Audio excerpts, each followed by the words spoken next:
Ma'am, pwede kong order. Ay, ngayon. Oh, ilan ba? Oh, napasala mo. 30 pieces po. Mix. Ilang laman? Ilang bato? Yung barbecue. Ay, yung... Limit batok. Ito 15. Ilang bato? Kalahati. If 40 pieces mo na kasi marami doon sila. 20-20. Kaya sila ma'am, ang negosyo nila yung masarap na barbecue, bibili kami. Sarap no? Ang lasa. Okay ah. Sarap, solid. Pang ano, pang 50 pesos. Saka sa 10 nga lang nagulat, 10 lang dito. 10 lang? 10 piso lang? Nagulat yung parang. Sarap yung marinade. Sarap, fresh. Convincing. Di tayo dyan. So mag-yosi muna tayo rito. Ah!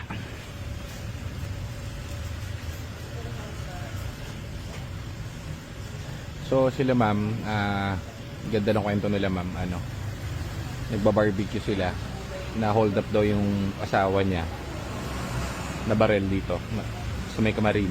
So ang bumuhay sa kanila is yung timpla ng husband niya, late husband niya. Yun ang pinampaaral niya, saka pang pinambuhay niya rin sa mga anak niya na nag-aaral ngayon. So thumbs up. Sarap ng barbecue nila. Pakita natin pala sa vlog. John, lika, tignan natin.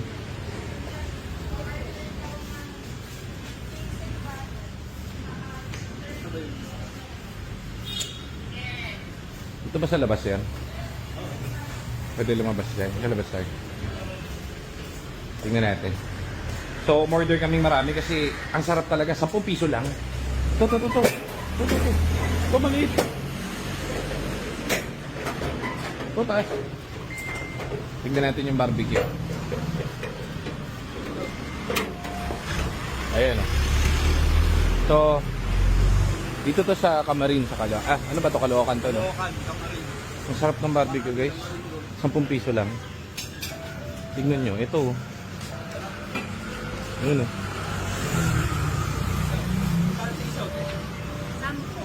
Huwag na, nag-take out na tayo eh. Grabe ka naman.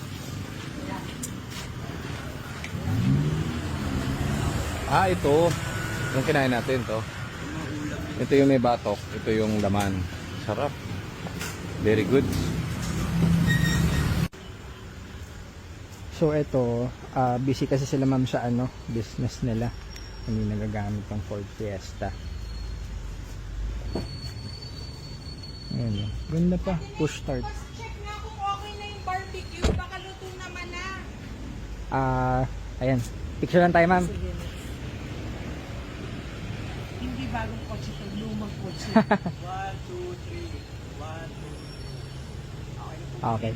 Ma'am, maraming salamat po. Thank you so much po. Opo. Kami nang bahala, schedule po natin yung ano. Sunday, okay na. Apo, sige ma'am, para at least maluwag din sa garahe namin. Tapos, okay na, paperworks, barbecue na lang. Ano na lang po namin. Ay, kung pwede na, sige, sabay na po namin. Pinag-check ko na kaya. Okay. So, isa pa tayong unit tingnan, back to base muna tayo at abangan nyo to guys, 2015. Thank you. Ma'am, salamat po. Thank you very much. Thank you. Ayan. Ayos. Thank you ko na. Binigyan tayo ng mabisang unit saka mabisang pagkain. Salamat po. Follower pala natin yan sila ma'am, nasabi nila. Ayan, thank you. So, alisa tayo. On to the next tayo guys. Mga hunting. Ang sarap talaga nung ano nila. So, ang kwento nun guys, sila. Okay. Ano ba yung sabi ni ma'am? Si ma'am na ang tumatay yung padre di pamilya rin dyan sa kanila kasi yung asawa niya pala na baril dito malapit dito sa kanila na hold up. So 8 years ago namatay yung father, yung airpat. So ang bumuhay sa kanila is yung barbecue na binili namin. So ang galing yung recipe pala kasi pinagmerienda kami, tumikim kami ng barbecue. Pagtibog namin, ang liit lang kasi ng barbecue nila, maliit pero malaman. Tapos mabango. So tinikman namin, sarap. Pag ganun, sarap nito. Saan galing to? May tindahan sila dun sa labas. So ngayon, sinibog yung barbecue. Yung pala, sila pala, homemade pala yun, silang gumagawa. Walang joke, walang biro. Ang sarap talaga. Walang kwenta yung barbecue mga natikman namin dun sa Maynila. Kumbaga, may taba, may laman, tapos ang sarap ng marinade.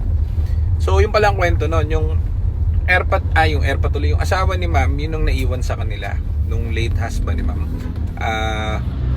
Tawag dito yung marination nung barbecue na yun. So yun ang bumuhay sa kanila, sabi ni ma'am, kaya happy siya. So bumili kami ng 40 pieces na barbecue nila dahil uwi namin sa shop dahil napakasarap, mabisa. Kahit na hindi namin inuwi yung kotse nila dahil next week na lang namin kukuhanin yun. Kasi ang hirap pagpaplanuhan namin kung paano gagawin din sa sasakyan dahil napakahirap nung gate nila, hirap lumabas. So kumuha lang kami ng barbecue, uwi namin doon sa shop, gagawin namin merienda kasi napakasarap. Gugulatin natin yung mga tao, tikman mo tong barbecue, napakainam, napakasarap. Bibigay kayo ng number nila ma'am dyan, pagpaano kayo, malapit kayo sa Caloocan, i-message nyo si ma'am kasi talaga namang pambihira, para kang kumbaga kunwari meron kayong birthday ng anak mo o kaya binyag, kukuha ka ng clown, huwag ka na kumuha ng clown, na lang, bumili ka na lang ng barbecue, ha? Sige, dalagay ko dyan sa description. So tignan mo, ang liit pero siksik, tapos ang sarap ng marinade, ang bango nga Tapos sila adik na adik ko, gutom na gutom. Yung take, Kulay orange. pakita mo yung take out natin John. Ito po. 10 piso lang guys, para nangyari yun. Barbecue Ano yung binili namin May freebie bangus pa, Oh. tayo ma'am. Tinake out namin pero kakainin na namin kasi ang sarap 10 piso lang. Lalagay kayo yung number ni mama. Birayin nyo guys, ang sarap. Huwag na kayo kumuha ng clowns. Sige.